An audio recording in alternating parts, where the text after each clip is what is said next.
Episode 7 of season 4 Class of the Elite just ended, and as usual, we'll go through it as what is supposed to go through. Not making any sense. The important thing of what this episode has served to us is the first year student. First year is in part of this test, and they need to show what the first year are cooking. Especially that every first year have the privilege to try and expel Ayanokoji from the school and get a 20 million pot. And because of that, every first year for sure will use this chance in the island to expel him. But of course, we won't go through every fucking NPC. We go through only the 6 character of the first year, and we still had no idea who is among them is from the White Room. But not that it matters much right now, because the deal with Tsukushiro was that Ayanokoji to find out the White Room student before the end of April, right? Yeah, before the end of April. So essentially, that doesn't really matter anymore. But it's still up to us as the audience to find out who is the first year, who is the White Room student. They might reveal it, but again, with the way this show, with the way I know about this show, but I could still be wrong, is that whatever the show say without any much guarantee is can hardly be used as a proof, right? Because maybe at the end of episode 8 before the test or during the test will be like, I'm from the White Room, but who to say, right? It could be just a lie. We know that every year, every student in first year, when they're new student, they might know they might know about the test. They might know about how the school works. And then we can see from this episode that we get to see that not everyone likes each other between the 6 of them, especially with Hosen and Utomiya. But at the same time, we can see that now they have this kind of they hold to this one thing, which is the enemy of my enemy is my friend. And so we get to see them trying to create the strongest groups consistent of the 4 class as a way to to create a unity where they can kind of win and at the same time I guess expel Ayanokoji. So first thing we go to Yagami, right? Because I want to go through to each of the first year as much as fast as I can. So we have Yagami, who decided to be just like, hey, Ayanokoji, I want to let you know that I want to let you know that you actually have a bounty, which is kind of weird. Why are you telling this to your opponent? And you cannot be doing that without any motive, right? And of course, Ayanokoji won't take it like at face value on what he's doing. He's pretty sure he might be suspicious of why he's doing such thing. There must be a reason to it. We don't know about his real motive. And Yagami did say that there are some students who would disagree with him, telling him that, which mean that there's also some students might agree with him. And one thing that I do realize was that, and I just start to think is that is the test really open to first year, right? Because I had this in my mind that the test could be known to the first year, but the second year could do it as well. Maybe I'm just overthinking this, right? But the important thing is that now that Kushida knows about this, she can work with the first year to try and expel Ayanokoji, which is a huge deal for her because she wanted to expel Ayanokoji. But if this is a test for the first year, she can use this advantage. At the same time, if she did, he can get some money from it. So I would say that this is actually dangerous for Ayanokoji, though we know nothing can really beat Ayanokoji by showing it. Let's just say there's a threat, okay? But one more thing is that Yagami really did this for free, right?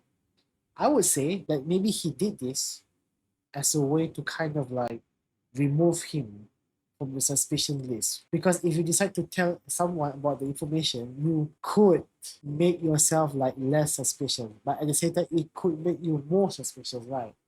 But again, this is just possibility. Might be the most ridiculous, but it is a possibility. And of course, the final thing that we talk is about Nanase, Jose, and Ichikawa.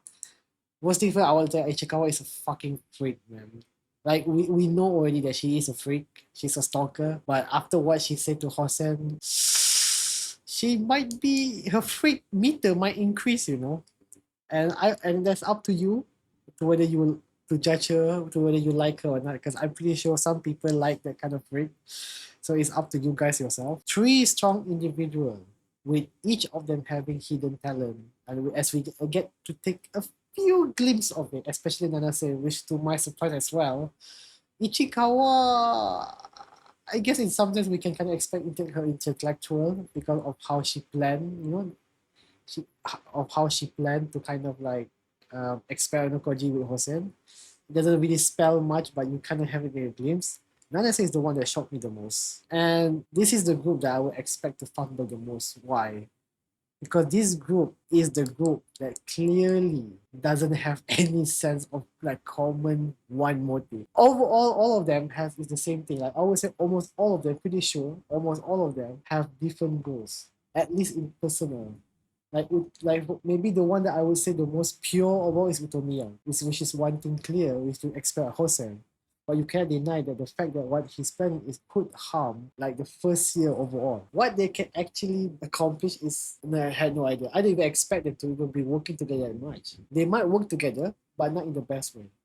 It's gonna be just purely just because base stats, because of their individually they are good, but doesn't mean their teamwork is good. And one thing that it shows me is that there's no clear power scaling, so to speak. I know this is not shonen with superpower, but you kind of get the idea like who's stronger, who's smarter. Because Ichikawa seems to be strong, and then he tests Nanase. Nanase looks also strong.